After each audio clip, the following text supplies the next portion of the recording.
જેતપુરના કેમિકલયુક્ત પાણીના પ્રોજેક્ટનો પોરબંદરમાં વિરોધ થઈ રહ્યો છે.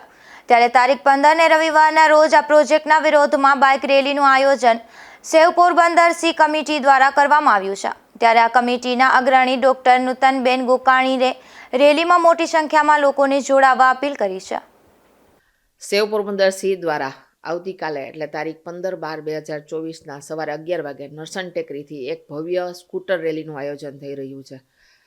આપ સૌ જાણો જ છો કે જેતપુર પાણીનો વિરોધ અમે 1100 દિવસથી કરી રહ્યા છે, સમગ્ર પોરબંદરવાસીઓ થઈને, પણ સરકારના પેટનું પાણી નથી હલતું. એટલે આપણે સૌ હવે મળી અને એક થઈ અને આ રેલીમાં જોડાઈએ એવું નક્કી કરવામાં આવ્યું છે. એટલે સેવ પોરબંદર સીની આ રેલીમાં પોરબંદરની તમામ સંસ્થાઓ, વેપારીગણો, સામાજિક સંસ્થાઓ, સેવાકીય સંસ્થાઓ, શૈક્ષણિક સંસ્થાઓ અને દરેક નાગરિકો જોડાઈ રહ્યા છે.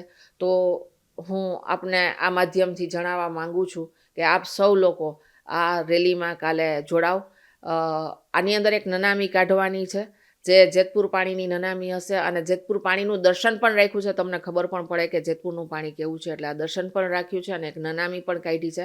અને ઇન્દ્રેશ્વર જઈને આપણે આ નનામીનું દહન કરશું અને એ જેતપુર પાણીની નનામી છે.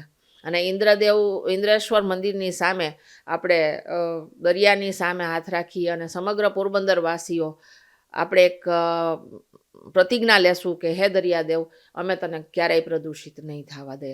તો આપ સૌ લોકોને હાથ જોડીને વિનંતી છે કે ખાસ આવતીકાલે 11 વાગે નરસણ ટેકરી ખાતે આ રેલીમાં પધારો.